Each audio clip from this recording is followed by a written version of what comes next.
Good morning. It's the morning edition. That's right. Of the Daf Yomi, which is sponsored for this week by my father in honor of his friends Yehuda Greenwood and Jeff Wald and the rest of the Kehila. And Daf Yomi for this week is also sponsored by Mr. Yehuda Greenwood, Le'ili Nishmas, Mercedes Bas Levi.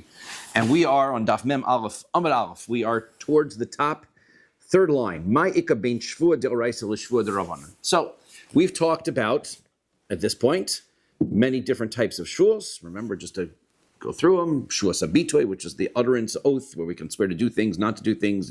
Then we had Shevuos Ha'edim, where we could make a witness swear to our testimony. Then we had a Shevuos Pikodon, where we can make a person himself swear that he doesn't have our things. And then the last thing that we started talking about was Shevuos Hadayanim, which is where a judge can make somebody take an oath. Now, we have oaths in court. Some of them are Torah sourced, and some of them are rabbinic. We talked about the Torah sourced ones, which is where somebody accuses somebody of owing somebody money, and the person admits to part of the claim. The other circumstance was where one witness is present, but not two. Those are the two Torah required oaths. Then the Rabbanan tacked on and they said, well, let's say there's another circumstance where somebody denies owing somebody money. We can make somebody take a rabbinic oath. So the Gemara wants to know, what is the difference between these Torah required oaths and these rabbinic ones? So first answer is, the difference is, can you flip the script? And that is that, let's say, the defendant is normally the one who's supposed to take the oath and then not pay. He's making his claim, so he has to swear in order to verify his claim and then not pay. What if he does not want to take the oath? Can he say, you know what, I'm not taking the oath? The plaintiff can take the oath, and then he can collect if he's ready to swear. So, b'doraisa lo mafchinan shvua. When it comes to a Torah-oriented oath, the Torah tells us it's the defendant who has to swear. If he does not swear, we don't put that oath back onto the other side. We just make that guy pay. You didn't swear, so you have to pay. But when it comes to a rabbinic oath, so then the Rabbanan said, okay, if this fellow doesn't want to swear, he can tell the other person, he can tell the plaintiff. And if the plaintiff says, okay, I will swear, then he can collect. So the B'derabbanan, when it comes to when D'oraisa ones, we don't switch it. But when it comes to rabbinic ones, mafchinan, we do switch, right? We can make the plaintiff swear. Now, Ulemar bar Rav Ashi, what about Mar bar Rav Ashi's opinion? De'omar b'de'oraisa nami mafchinon. He holds that you can even have in a de'oraisa oath that you are allowed to make the plaintiff swear. Meaning, a person doesn't want to take his oath to swear. So then, instead of just paying, he can say to the other person, he can say to the plaintiff, you swear, then you can collect. And if you don't want to swear, you can't collect. What about according to him? So then, my ikka bein de'oraisa l'Rabbanan. According to his position, we still need to have some understanding what's the difference between a Torah oath and a rabbinic oath. So the answer is ikka beinahu michas linachsei. The difference is whether we can collect based on the refusal to take an oath or not. B'de'oraisa, if it's a Torah prohibition, if it's a Torah oath, I keep saying prohibition, Torah oath, so nachtinan linachsei. If the fellow doesn't want to swear, he loses the case. Which means that the judges can then take the property out of his possession and give it to the plaintiff. But if it's a rabbinic oath, lo nachtinon linachsei, then we don't go into his possessions and take anything. Now the question is going to be, then what power do the Rabbanan have? The fellow says, I don't feel like swearing, so then he's not going to swear. So then, does he get away with it? What happens? We'll see that in a little bit. But the Rabbi Yossi has an opinion. He says that even when it comes to rabbinic oaths, if he doesn't swear, then the court has jurisdiction to go into his property and take the stuff away. How do we see that? It's not, we wrote in a Mishnah. Mitzias chirashot v'katan. Let's say you have a found object that belongs to a deaf person, a mentally incompetent person, or a child. So these are people that don't have sufficient mental capacity to acquire ownership of items from Hefker. When we have circumstances that a child, let's say, for example, we have this rule on everybody's familiar on Sukkot, don't give your lulav to your child, because then once he has it, he can't give it back to you. How does he get it? The answer is das acher makna. Another person can help the minor acquire the object. But if a minor is on his own, if he just picks up an object from Hefker, he doesn't acquire it, right? He doesn't have the ability to acquire it. So what happens if a child finds a $20 bill, right? So technically he doesn't own it. So if I, a grown-up, walk over to him and grab it out of his hand and now put it in my pocket, who owns it?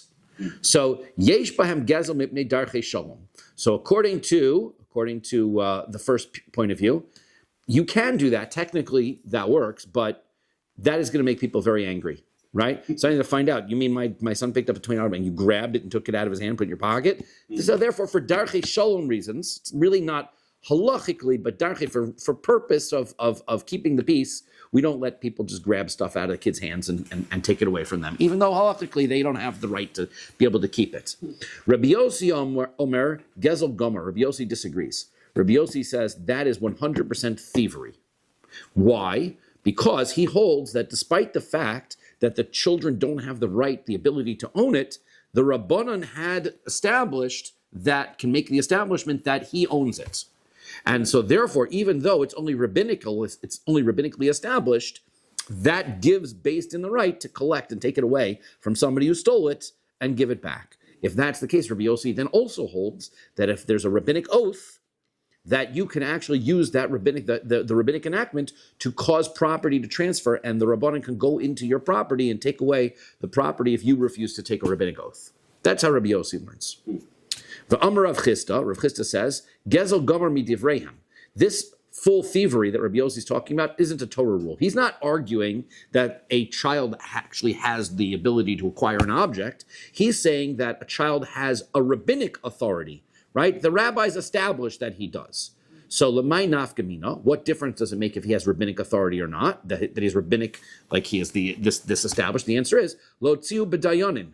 So it's to be able to tell if this child goes to court, the judges will take that object away from the person who stole it and give it back. So therefore we see that when it comes to the rabbinic rules, the Rabbanan established that if you're going to violate a rabbinic rule, that will take you to court and we'll take that object away from you. So therefore, according to Rabbi Yossi, that wouldn't be a distinction between a rabbinic oath and a doraisa oath, because either way, you're going to be able to take that object away from the person. So my ikabein doraisa l'derabbanan. So then what would be the difference between a rabbinic oath and a Torah oath? So the answer is ikabein naihu shekednegdo choshed al shvua. The issue is, what happens if the person who is supposed to take the oath has a reputation of being a liar? We know that he's lied in the past. So now we don't let him take an oath. So, b'doraisa, shekenegdo chashed al shvua, afchinon le shvua, v'samua idach. When it comes to a doraisa oath, so then if the person who is a liar can't take the oath, so then the Chachamim made established a takana. They said, okay, well, we don't want to make this liar take the oath. The Torah says that he can take the oath, but we don't want a liar to take the oath. Therefore, what we'll do is we will establish that the plaintiff will take the oath and collect in that circumstance. We've had that discussion in the past. But b'derabbanan takantahi. In a rabbinic oath, the oath of the defendant has to take is rabbinic in the first place. V'takanta lo avdinon. We have a rule that we never make a rabbinic enactment in order to protect another rabbinic enactment, right? The whole point of a rabbi's enactment is to protect a Torah rule. So therefore, if there's an oath that cannot be taken, it makes sense that the rabbis would say, fine, the defendant can't take the oath, plaintiff, you take the oath instead. But if the oath in the first place is rabbinic, why are the rabbis standing behind this rabbinic oath? Fine, he doesn't take it, who cares? We wouldn't make another rabbinic oath and flip it over to the plaintiff in order to protect the rabbinic enactment of the oath on the defendant. We just say, forget it. And then we wouldn't do that. Now, what about the rabbis who they argue with Rabbi Yossi? They held, right, the Rabbi Yossi said, that if a person doesn't want to take his rabbinic oath, so then we're going to go take the possession away from him. But the rabbis disagreed with him. If that's the case, then what do we do with him? The guy comes to court, he doesn't want to take his rabbinic oath. I come in, you owe me money, I have no witnesses. The rabbi said, you're going to take an oath. This guy says, I refuse. So what do you do with him? So the answer is, Misham Tinan Le, we're going to put him in Chayrim. That's the answer. You put him in Chayrim, and eventually he'll change his mind. Amar li Ravina li Ravashi. Ravina says to Ravashi, Hai nakte bekuv say. He says, if that's what you're doing, then you're grabbing him by the sensitive parts. Essentially, right? That is, right, v'nishavke liglime, and then you're asking him for his coat. Meaning, there's two ways to steal something. One is to grab his coat. The other is to hold him hostage in such a way that he has no choice but to give you the coat, right? So therefore, the guy said he doesn't want to swear. So what do? You put him in chayrim. That coerces him to such a degree that of course he's going to take the oath. That's not what we want to do, right? So therefore, this is that similar case. It's like the person, you grab him in the sensitive place, then he's going to, then he's going to give you his coat. Okay, so then that doesn't seem right. That seems like excessive force, as they say. Ella mayav dinale. So rather, okay, that's not what we do. What do we do instead? Amar le mishamtinan le ademoti zman nagde. So he says, what we do is we put him in chayrim until such time as 30 days, within 30 days pass, and then he has to come to court. And if he doesn't admit at that point, so then we're going to give him, he's supposed to get lashes. V'nagdinon le, and then at that point we give him rabbinic lashes for refusing to cooperate with a rabbinic denouncement. V'shavkinon le, and then after that he's free to go. If he doesn't want to take the oath, fine, we'll beat him up. Okay? If he really wants, we'll give him lashes instead. But then that's the end of it. Okay? So then that way we're not forcing him to be a Yereim forever. Me. I'm a Rav Papa. Rav Papa says, now these are the circumstances, cases that you be the judge. Rav Papa says, okay, person says, I have a contract against, this guy takes out a contract against his friend. He says, you owe me money. And the friend says back to him, it's already been paid. Okay? Now, the issue is, if it's been paid, then why does the plaintiff still have the contract?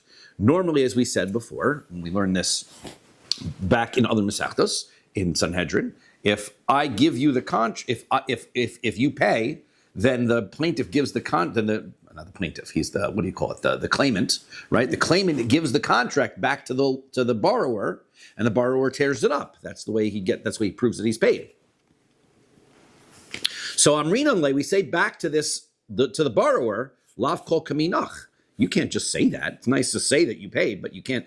I've got a contract. The contract proves you owe the money. Zil shlim. So you've got to pay. Ve'im amar lishtov ali. If this borrower says, fine, swear to me that you owe that I owe you the money, amrinan le eshbole. Then we will in fact tell the claimant, go ahead and swear. That's fair enough. You want him to swear that he didn't get the money, fine. But there's no real requirement for that oath, but we will support his request for the claimant to make him swear. Amarli Ravacha Breda Rava Ravashi. So Ravacha, the son of Rava, says to Ravashi, Uma bein zeh lepogem es shtaro. What would be the difference in that circumstance between that and somebody damages their own contract? Let's say a person comes into court and he says, I've got a contract, you owe me $100, but you already paid me $50. Okay. Now, if the borrower said I paid you $50, then that's modem mixas. That's admitting part of the claim. Of course, he has to swear. This is a person coming in. He's saying, I've got a contract. It says you owe me $100, but you only owe me $50. Now, in that circumstance, right? So he's damaging his own contract. So he doesn't have to. So in that circumstance, right? We don't. He has to pay. He has to take an oath in order to be able to swear and collect the rest.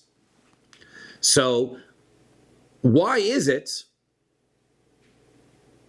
right? Why is it that we have this rule that when you are damaging your own contract, you have to take an oath? Here, that's not the case. Here, this person is only taking the oath if the person is requesting it. So he says to him, Af agav de lo to'in ihu ta'ninon lei.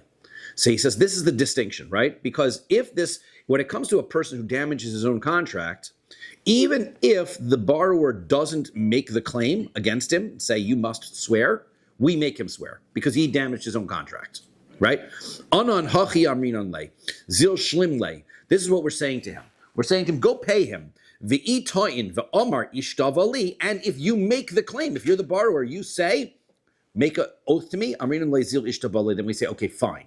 In other words, the difference is it automatic that you make the claimant pay or not automatic? If there's nothing wrong, here's my contract, and the person says, fine, I'll pay, then great, there's no need for an oath. But if he says, no, I want you to swear to me that I owe you, then we will in fact enforce that. Okay, now, we have always a little bit of a respect for rabbis. So if you've got this rabbinic scholar here, lo mashbi'in on lei, then we're not going to make him. If he's the one claiming it, then we're not going to make him take the oath.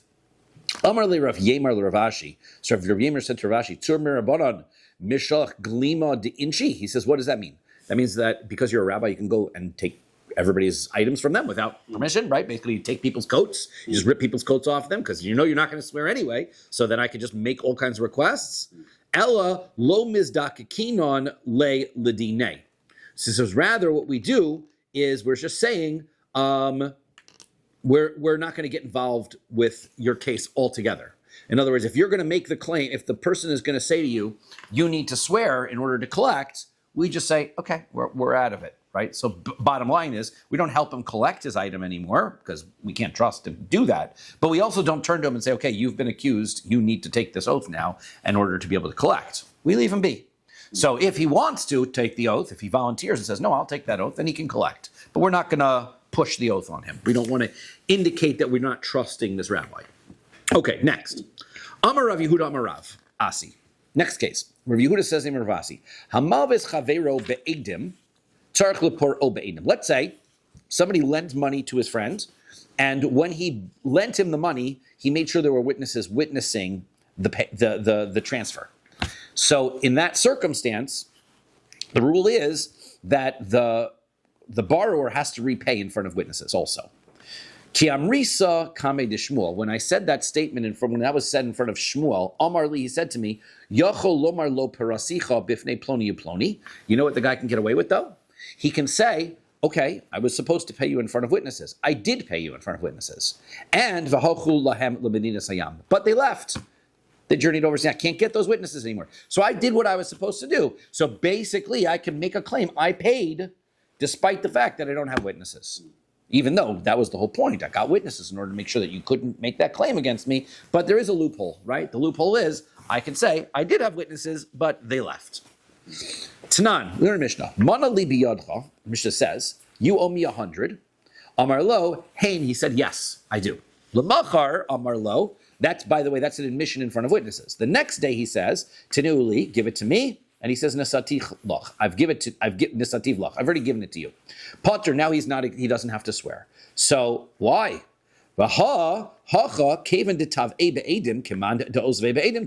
Since this person came to court and he admitted in public, in front of the witnesses, that he owes him the money, so then isn't that the same thing as borrowing the money in front of witnesses in the first place?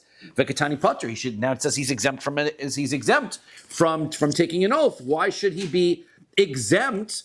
Shouldn't he be responsible for proving it? Shouldn't he have to bring witnesses to the fact that he paid? Why is he believed to just say that? So the answer is Tiyuf de Ravasi. So that refutes Ravasi's position. Okay, so that's problematic. Okay, Amar lach Ravasi, but Ravasi will say back to you, not so. Anaki amri hecha de mikara osve be'edim delo ledidei heimena. He says the difference is that when a person loaned the money with witnesses, he was making a statement, I don't trust this borrower. That's why I'm bringing the witnesses. I want to be able to make sure this loan is clearly documented. Hacha ha'hemina. But in the case of the court, you're right, there was an admission of the loan. But that's not the issue. The issue is that the lender had already a trust in the borrower.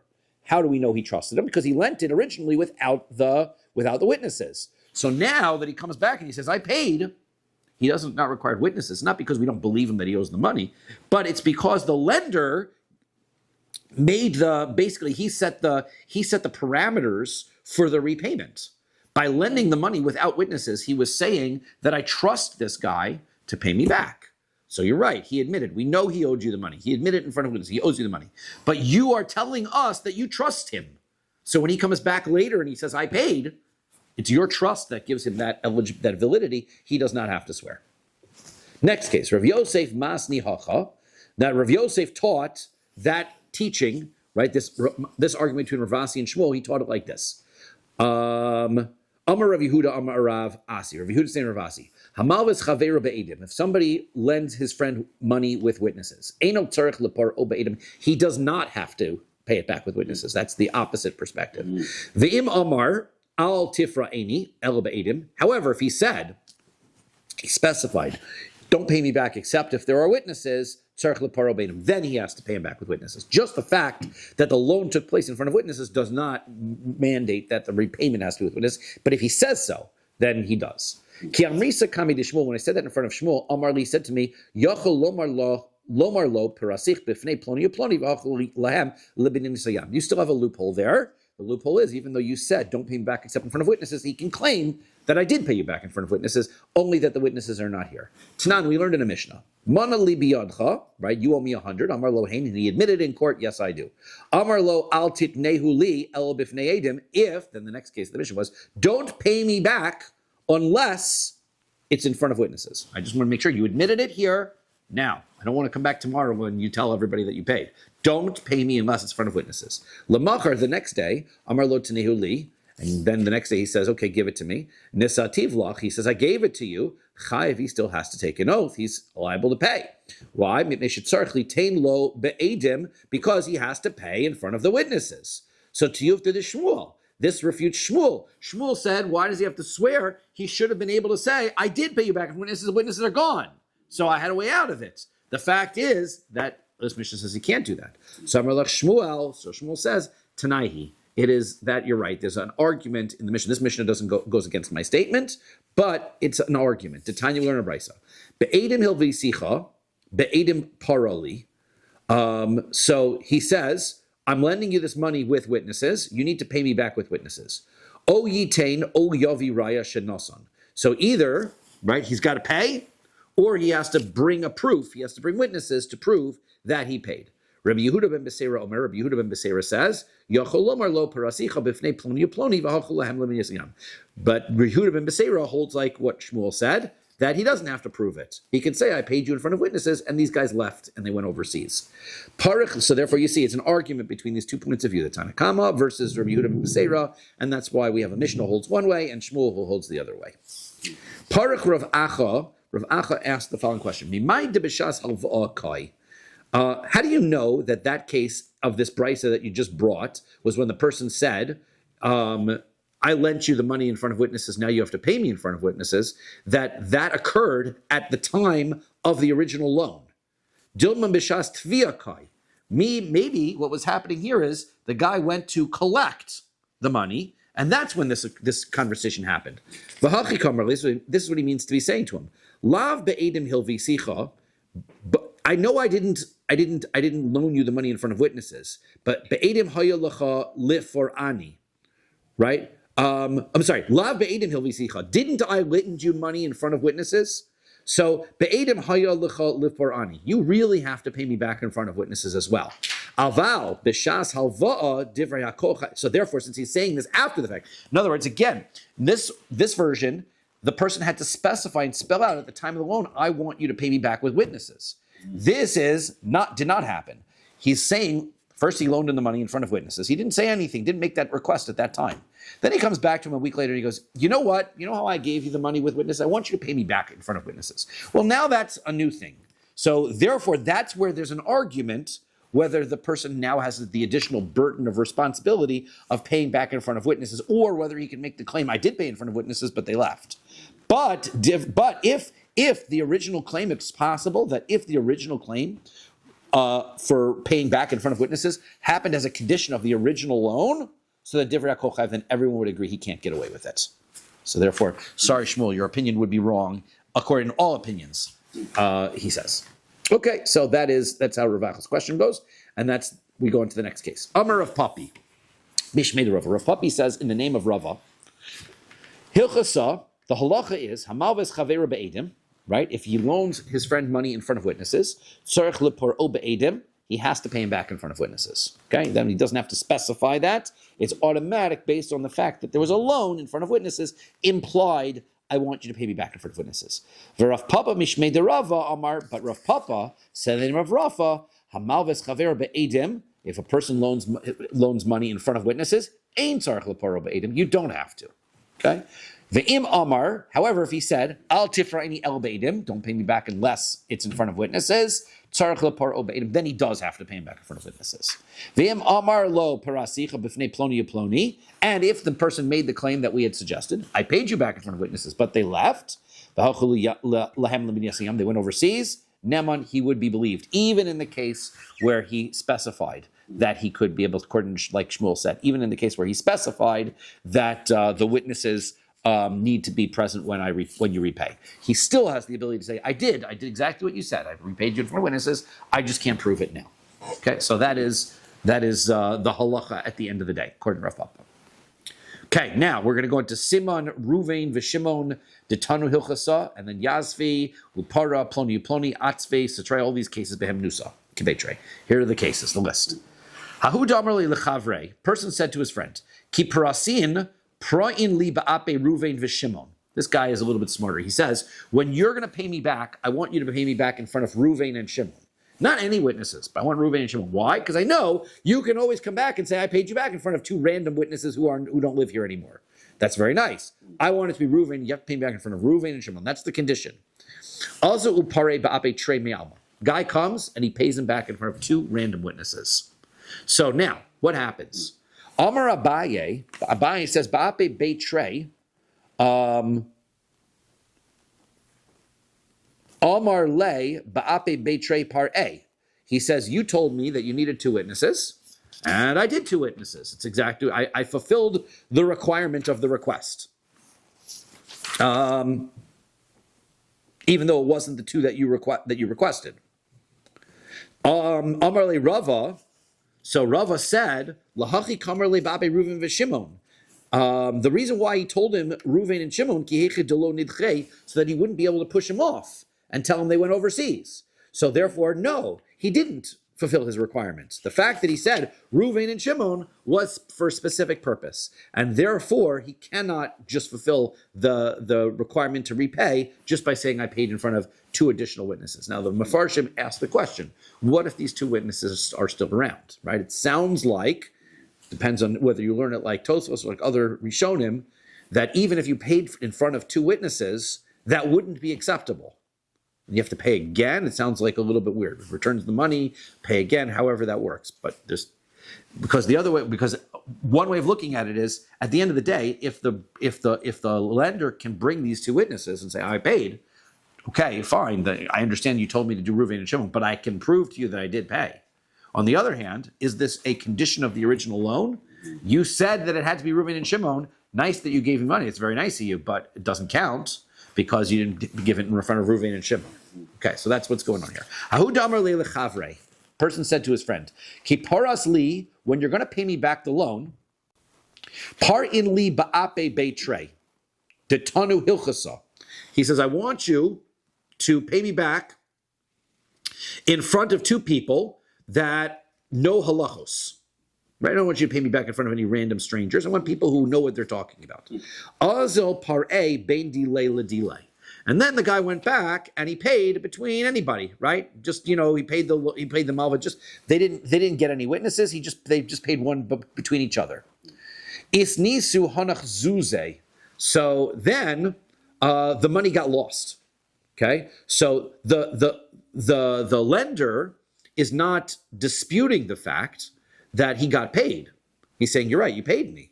But then I lost the money, right? Something happened, the money got swept away from on an ones. It was completely not his fault, whatever. And a river came, they swept it away, whatever it is, and he lost the money.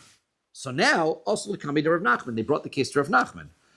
Amar lei, so this was the case. He says, in Kibuli Kibel Sinhu Mineh, you're right, I did receive the money back. So then what's the problem? Because he says, Derech Pikodon. What happens is, I told the guy he has to pay me back in front of responsible witnesses.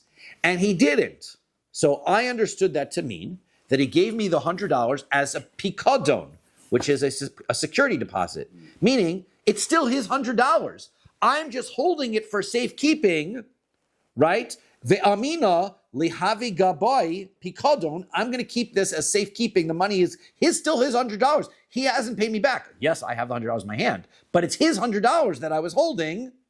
ad de misramu beitrei, and I was holding it for safekeeping until we could find two good witnesses as per the request, and then the loan would be officially paid off. So he's claiming I did receive the money, but I didn't receive it as payment. I received it as holding it in safekeeping. Therefore, when the money got lost, it wasn't my money that I lost. It was his money that I lost. He has to repay me again. That's his claim. Right? Right? Because he was supposed to find him. We were trying to find two witnesses that were learned enough. And that would fulfill the condition. So Amar Le came into Commodus, Devadai Shakal Sinhu Mine, Piron Ma'al Yahavi. Rav Nachman told them, since you admit that he gave you the money, that was a payment. That's not your claim, not good. Now, Iamart lik yumitan a. Now, if you're going to claim that you have a right to have your condition fulfilled, you're right, you do. So zil I sinhu. So then now, first what you got to do is get the money back that you lost, pay him back his pikadon, right? Pay him back your security deposit. So now give him his security deposit back. Because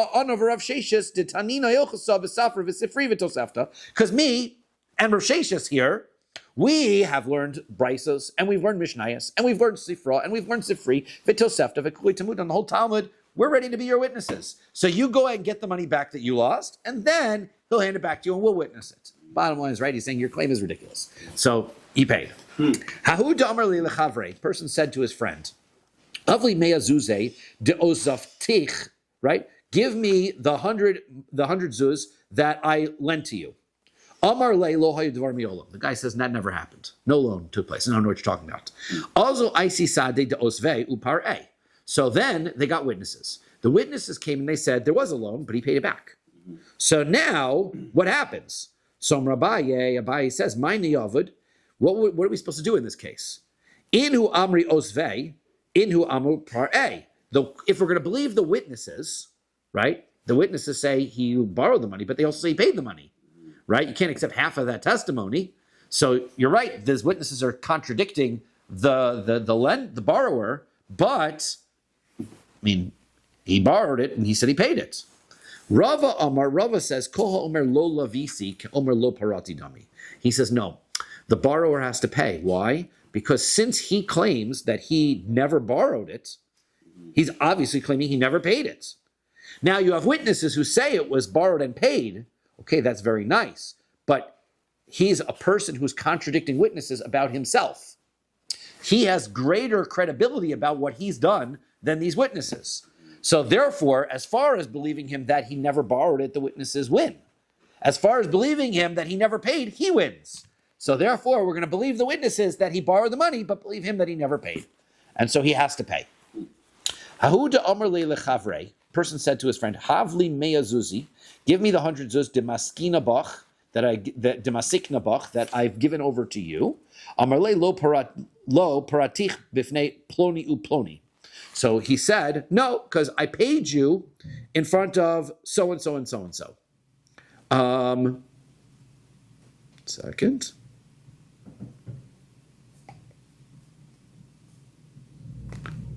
So now, also ploni uploni, though two witnesses come, amru ki hayu dvar lo hayu dvar meolam. The whole story never happened. There was no loan, there was no payment, nothing, right? Just the payment, right? We never saw any payments. We never saw anything. So Savar of Sheshes Lemeimar, Huchsa Kafra.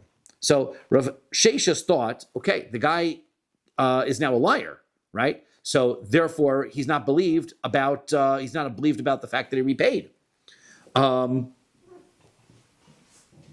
So therefore, you can't believe this guy to come back. And he says, I paid, right? He's making the claim he paid. So maybe we make the borrower come and the lender take an oath. He's already a liar. So now he's lost all of his credibility. And so therefore he has to pay. Amrli Rava says, Kol milsa de lo ramya alei deinish lavadate. He says that, no, he says, whenever a person doesn't have something that he's supposed to remember, so he doesn't pay attention to it, so then he's not then he doesn't pay attention to it. Meaning, the guy was supposed to pay his loan back. He didn't pay attention whether there was this witness or that witness or whatever it was. So therefore, when he said I paid it back in front of witnesses, that was an irrelevant detail. Ultimately, he was focused on the fact that he paid it back. So he was wrong that he had witnesses. that doesn't mean he's wrong about the fact that he paid it back. He's not a liar. He didn't pay attention to who the witnesses were or what was going on. Therefore, we don't automatically presume he's lying about everything else. We presume that he's making the claim that he paid. A person says to his friend, Havli shis me'azuze demasiknabach. Give me 600 zuz. That's a lot of money. Give me 600 zuz that you have of mine, that you borrowed. Amarle velo prasicha mea kabe aftse. I paid you the value 100 kav of golnuts. Golnuts, I think they're some kind of like they grow in oak trees or things like that. And what happens is they've got some kind of material in them that are useful in tanning hides. Right. So he's got 100 kav of these things, a lot of them. And he said, that's how I paid back my loan. You lent me 600 zuz. I gave you back 100 kav of golnuts. Dekaimi b'shisa shisa.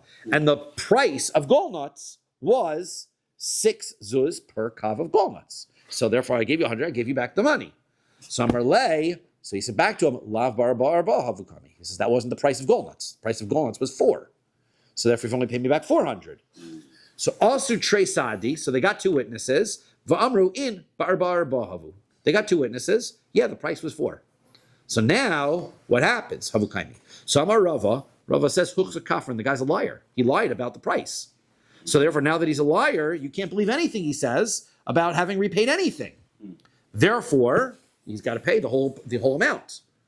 Amar Rami Bar Chama says, Ha'amart kol milsa dolo ramya alei deinish lavadate. You said, though, that person sometimes doesn't pay attention to the details. So he paid back the golnuts. He just was wrong about what the price was. Why is that so, okay, so he made a mistake on the price. Not so relevant. Amar le Rava says, Kitsutsa detara midkar dekiri inshi. People know the price. That part people remember. That's not a minor detail that somebody's paying he's giving him 100 kav of golnuts. He knew what the price was. So therefore now he's a liar. So therefore he's a huchsa kafran. So now that he's a liar, right? So then he's not going to be able to take an oath, and you can't believe him about the amount that he says he paid. Okay, so now, a person said to his friend, Havli mea zuzi demasiknabach. He says, you've got 100 zuz of mine that I loaned to you. The ha-shtara. And he says, and here's the loan document that I have. Amar le parasich. He says, I paid it already. Amar le hanhu sitroi ninhu. He says,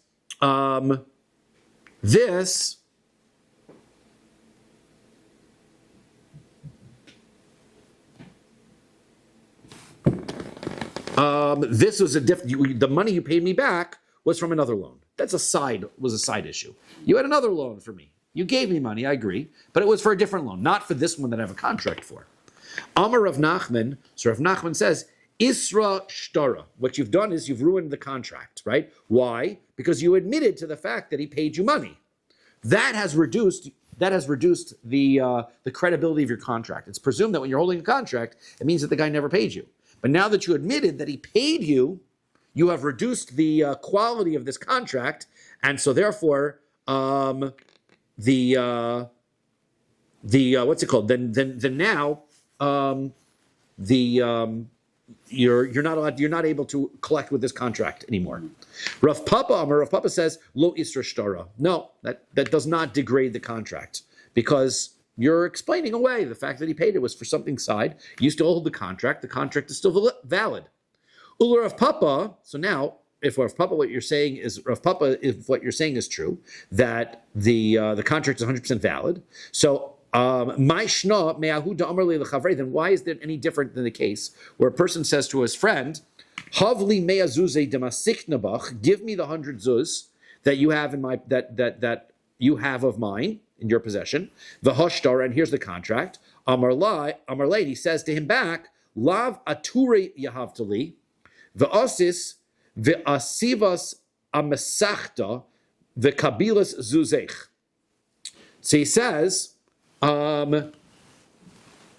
this was for some kind of contract that I was going to buy some kind of oxen, right? I was going to buy oxen for you for shchita, and then what happens is we sat there and we were cutting up the meat in order to be able to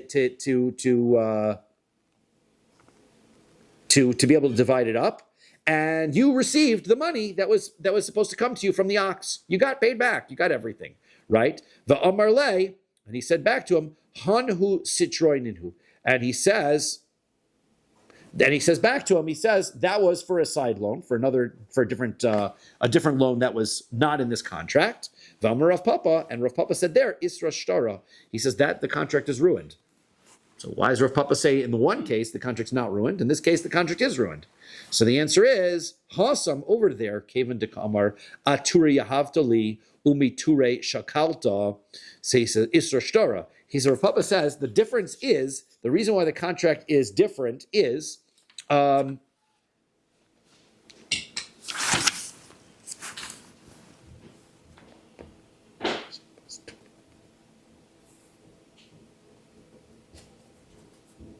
that once he's telling him that you received a payment for this of oxen, and then the lender doesn't deny that. He doesn't say anything at all about that. So then that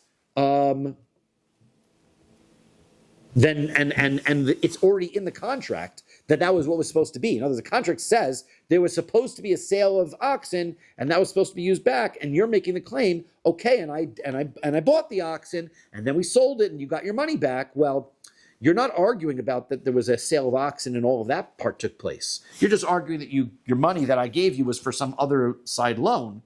Yes, but the details are here, right? The fact of the matter is that it went exactly as planned. I went and I got the oxen and everything took place exactly as written in the contract. That Rav Papa says, then that already gives us a little bit of credibility to the fact that the contract was paid. In a circumstance where the person says, well, you owe me money, and the person says, I paid you, and he says, okay, that was a different contract, that doesn't ruin it because there's no details in the contract to indicate that the payment that was made is the same payment that's in the contract. Okay? So now, my Havi Allah.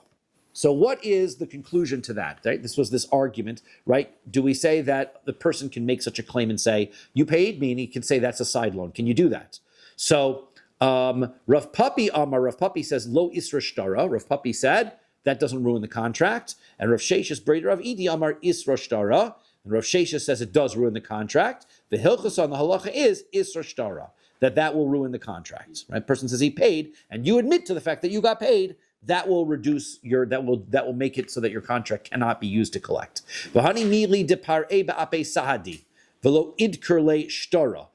is all when the payment took place in front of witnesses. However, when he paid, he never said this is for the payment of the contract. That's the issue. However, if the repayment was just between these two guys, right? So then, that would give the lender the ability to make a claim that he never got repaid at all. He could have said that. Now, if there are witnesses, he can't claim that. But if there are no witnesses, he could claim that. Now, we have a rule of migo. The rule is that when a person has a claim that he could use in court and win with, and he uses a different claim in court that he doesn't have as strong, he has believability, credibility that his claim that he's making is true. Because if he wanted to lie, why wouldn't he use the best claim possible, right? It makes no sense. If you were going to deny it, why didn't he come into court and say, you never paid me back at all? The fact that he comes and he goes, yeah, you did pay me, but it was for a different loan. He would only say that if it were true. Lying, he could get away with anything. Now, if there's witnesses, obviously he can't lie to that because there are witnesses going to come. So if there are witnesses, he can't get away with it. So that's why he would be believed. But if he could make that, if there were no witnesses, so then Yachol Nami Lamemar Sitraininu, then he could say, since I could have said, you never paid me at all, now we're going to say, okay, we're going to believe him. Even though his claim isn't all that good, it has extra credibility. He must be right. The money that he got paid was for something else. Uke de Avimi Breder Ravo, like Avimi, the son of Rabbi Yavo, says that we learned in Maseches Ksubos that there was a contract that happened exactly like this.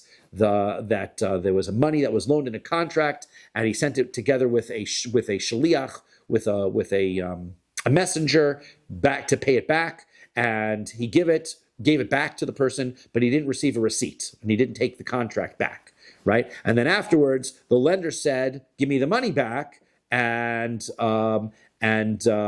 he said. And he says, no, it was for a different payment. Now that was the circus, he said, because he could have claimed he never got the money at all because there was no contract. The contract was not taken. There was no receipt given. He could have made a claim that he never got it at all. The fact that he says, yeah, I got the money, but it was for a different loan, gave him credibility. Okay. Next case. Somebody says to his friend, Mehamnas li kol emas de amart li lo parana. He says, I believe you. He says, whenever you say, the borrower says, if you say I did not pay, then you win. I'm not going to argue against you. That's going to be the given case of this loan. If you say I didn't pay, you'd have to prove it, right? But I see you're hesitant to loan me the money. I give you the extra credibility. I believe you. If you say I didn't pay, you win. Azo par'e ba'ape sade. Now, what he pays, he now pays in front of witnesses. So Abaye v'Rava Damri Tavayu, both Abaye and Rava say, ha himine. So he says, it doesn't matter. Because he told him as a condition of the loan that if I made the claim that you didn't pay, that he would have to pay, even though there are witnesses. Maskif Rav Papa. So Rav Papa asks a question. He goes, Nehi dehimne tfei minafshe. He says, what was he saying when he said, I'll pay you? The borrower was saying, I will believe you more than me. But was he making the claim that I'm going to believe you more than witnesses? That he didn't make. So therefore, even though Abaye and Rava say that the lender is able to make a collection, says Rav Papa, no, he's not. He's got witnesses. Witnesses are always better. So therefore, that overrules. Another case, a person says to his friend, Mehimnas li kebeitrei. I'm trusting you like two witnesses. So now he's giving the lender even more credibility. He's saying you are the equivalent of two witnesses. So therefore, kol emas de amart lo paran, if you say I didn't pay, so then that's the case. You're like two witnesses.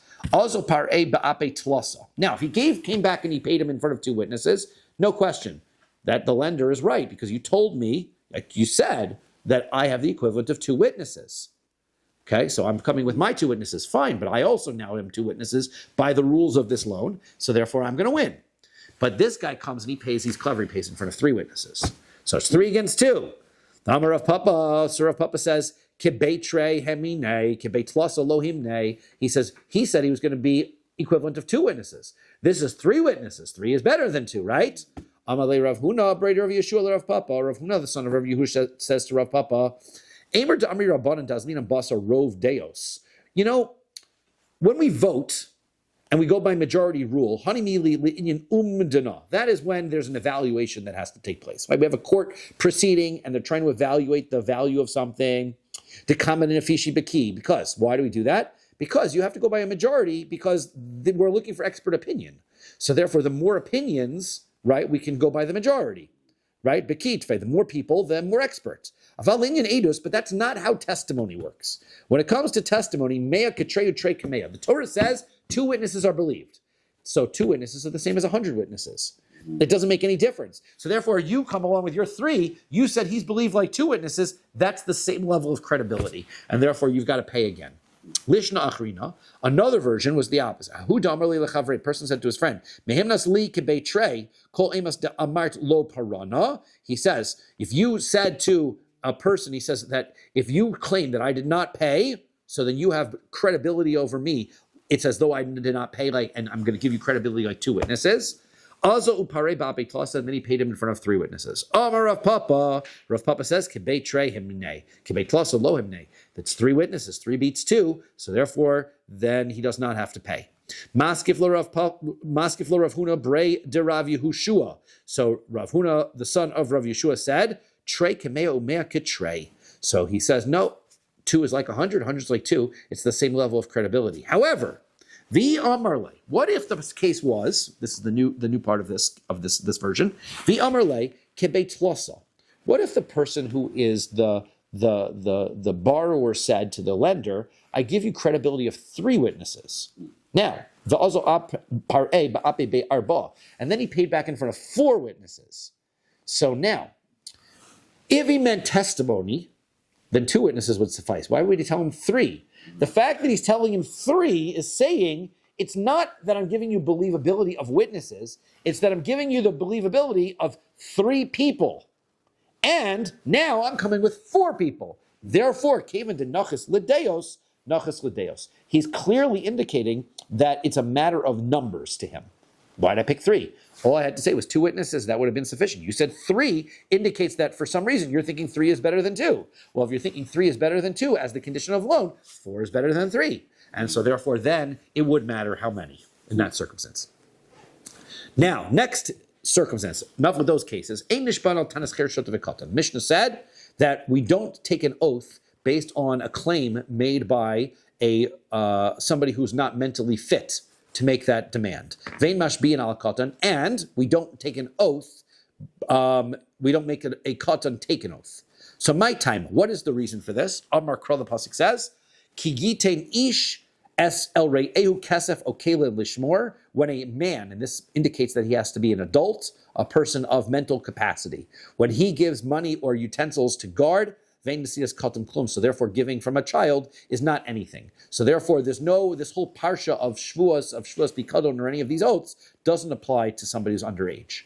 Aval, then we said later on in Mishnah, aval nishban lekatan ulehektish. We swear for a child and for hektish, and for the Beis Hamikdash. Now, we don't know what that means. We sort of explained it when we read the Mishnah, according to the second answer. But here's the first version. How do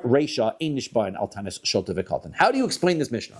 First you said we don't take an oath based on what a child demands. Then the end of the Mishnah says we do take an oath based on for what's needs for the child and for the Beis Hamikdash.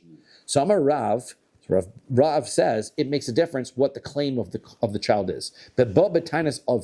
He's claiming, the child is claiming, you owe my father money. If he's claiming he owes money himself, you're right, then he's not an adult. He has no right to make that claim. But if he's saying, my father who was an adult, you owed him money, and I'm coming to collect as his offspring of that person, then you do have to swear, because you're swearing based on the claim that my father had against you. Rabbi Eliezer ben Yaakov here, and this is Rabbi Eliezer ben Yaakov's opinion. The times we learn in Brisa. Rabbi Eliezer ben Yaakov says, "Pa'amim she'adam nishba al tanas atzmo." Sometimes a person could swear based on his own claim that he makes, right? Because of what he's claiming based on what he's claiming the other person owes him. Ketzad, how does that work? Amar lo, if he says to him, "Mane la'avicha biyodi," I owe your father some money. Ve'achaltiv pras, right? But we paid back half, right? Paid back half. Hareza nishba. Now he's got to swear based on his own claim. Now, right? V'zeu shenishba al tanas atzmo. Right? He made the claim. Nobody else knew that he owed the money, right? He made the claim. I owe your father money, and I paid back half. Therefore, he has to pay. The Chachamim say, what are you talking about? Eino ela kameshav aveda upater. There's no claim there. Because if he didn't come along and say, I owed your father money, then nobody would have even known about it. So it's as though he's coming and returning a lost item. We don't make somebody swear. It's like if I come and I say, here's your wallet, and then you open up and go, there's $20 in here, there was 40 here before, you got to swear that you don't have the other 20. Of course not, right? You're returning the lost item. Whatever's there is there. So therefore, if he claims, he says, I owe your father, you're returning the lost item. Okay, and you're exempt. Now, Rabbi Eliezer ben Yaakov doesn't agree with that. Now, Rabbi Eliezer ben Yaakov, leislei meshiv aveda pater. What, Rabbi Eliezer ben Yaakov doesn't agree that if you're returning a lost item, you're exempt from an oath? So Rav says, bishata'ano katan. He says, what must be happening here is the child is making the claim. The child is saying, you owe my father money. Otherwise, if he came by himself and he said, I owe your father money, you're right, you're returning lost item. The child says, I know you owe my father money. And the guy really wouldn't be able to collect based on that. But the guy says, you're right, I owe your father money, but I paid half. Now he has to swear. Katan, v'amart, ein nishban al tanas chirishot v'katan. So he says, well, if he's a child, so then why is he swearing? This is back to the case of our Mishnah, where the child is making a claim, you owe me money, and that isn't going to be sufficient to make him swear. So the answer is, li'olam gadol. In this circumstance, the child was an adult. However, why do we call him a child then, if he's an adult? Because he's the child regarding his father's claim. So really, this is a guy. His father passed away. He's 27 years old. His father passed away, and he says, I know you owe my father money. So it's not his claim. So we call him the child of the father, but he's making a claim, therefore he has it. Now the father, the Chum say, what are you talking about? This is a Meshiva Veda. They even say that this is returning a lost item because he has no idea whether he can make that claim or he can't make that claim. So they say he still doesn't have to swear. But Rabbi Elazar ben Yaakov says he does swear. So hachi, well, if that's the case, Tanas Atzmo, then why are you calling this a claim he himself is making? There's an adult, a grown-up man, coming along and saying, you owe my father money. That's not his own claim. That's not him. The way that we had originally read it was, the guy walked into court and said, I owe your father money, but I paid half. That's his own claim, right? This is not his own claim. This is Tanas Achermu. So he says, Tanas Achermi. So Tanas Acherm v'hodas atzmo. So he says, well, you're right. There's a claim from somebody else, but he is admitting to half of it. So, kulahu nami Tanas Acherim v'hodas atzmo ninhu. Well, then why is that any different than any other court case? Remember, every time we have this case, remember the whole point of the Shevuos Adayanim was, person one, Reuven walks over to him and says, you owe me $100, and the guy says, no, only 50. So that is the same thing. One guy makes a claim, the other guy says, I admit to half of it. We said that was the part that you do have to claim. So if this case, the adult child is saying, you owe me money, and I say, I owe you half of it, why is that? You're admitting it to your own. Ella bidaraba kamiflagi. The answer is that you're right. It's a good point. This issue is Rabbi arguing on Rabba's point. Dama Rabba makes a point. It's adult making a claim. But what's the reason why generally? What's the whole logic behind why if a person says, you owe me 100, and the other person says, no, only 50, why I have to take an oath? Why is that? Because chazaka ain't adam meiz panav bifnei bal chovo. Because we have a rule, the person's probably telling the truth, because a person doesn't lie to the person who lent him money. The person wouldn't lie. So the fact that you're denying the claim gives him a certain amount of credibility.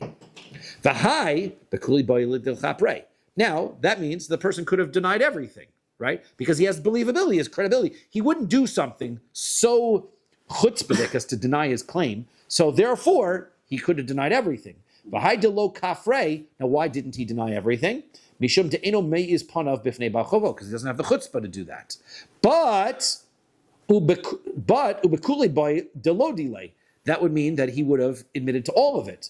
V'hai delo odilei. Why didn't he admit to all of it? Ishtamuti hu dekamishtamit mine. What he's trying to do is he's trying to push the guy off. Trying to push him off. Because why? Savar, he's thinking, ad dahavi le zuze uparanole. Right? I'll tell him I own 50 now, and then he'll leave me alone, and then next week I'll go, you know what, I remembered, you're right, here's the other 50. Right? I'm being a good guy. So therefore, a person wouldn't deny a claim, but he would do this. That's why we're going to make him oath. Rachmana Amar, the Torah says, Rami Shvua of Ilave. Right? We're going to make him take an oath, so that he'll have to admit to the whole thing. And now Rabbi Eliezer ben Yaakov Savar, Rabbi Eliezer ben Yaakov says here, Lo shna bo, v'lo shna bebeno. Eno meiz. That it does not matter whether it's the person, when a person isn't going to deny that he borrowed money, it makes sense. For sure that's going to happen when Reuven lends Shimon the money. Shimon's not going to turn to Reuven and say, you never lent it to me. However, what if it's Reuven's son? Now, Shimon's not like going to be embarrassed to say it in front of Reuven's son, because Reuven's son doesn't know anything about it. So therefore, maybe he would lie altogether. The Hilkach, and so he says, no, not true. He wouldn't lie to the guy's son either. That would be too chutzpahdik. Therefore, when his son is coming and making a claim, this is not a case of Meshiv. This is the same rule of any other mode of miktas. This is the same rule of any other circumstance where person one makes a claim, person two denies it, half of it, but he's only denying half of it because he wants to pay the guy rest later. Therefore, we make him take an oath. Same thing. There is the same thing with the son. The Rabbanan Savri, but the Rabbanan disagree. Befan of who de'eno meiz. In front of the guy's face, then a person wouldn't deny it. Aval befnei beno, but in front of his son, meiz. Then he would be chutzpahdik. Umidelo meiz. Now, why is it? That means he would deny the whole thing. So then why did he come along and admit to part of it? Because midelo meiz, since he didn't deny the whole thing, meishiv avedahu. That was just being nice of him. Now he's returning the lost item. So therefore, when he's returning the lost item, so we're not going to what's it called? We're not going to make him take an oath. Now, mimatis mukmas law to Rabbi Eliezer ben Yaakov. How can we establish our mission according to Rabbi Eliezer ben Yaakov? Hak tani reisha, the beginning says, Mana la'aba biyadcha inglecha biyadi ela chamishim dinar potter. He has exactly this case. The beginning of our Mishnah, but Mishnah says that if somebody says, your father, I owe your father money, that you owe my father money, and he says, no, I only owe you 50, he's exempt. Because he's returning all such, which is not what Rabbi Eliezer said. So he says, Hasam delo amar barili. That's different. That's a circumstance where the son isn't making claims saying, I know you owe my father money. Hacha damar bari. This is where he says, I know you owe my father money. If he knows, then Rabbi Eliezer says, okay, then he wouldn't be chutzpahdik to the son to say, okay, I don't. Right? But if the son says, I think you owe my father money, then he could potentially be in denial. We'll stop here. We'll start our Mishnah the second way, according to Shmuel, when we return this evening. Beautiful, beautiful.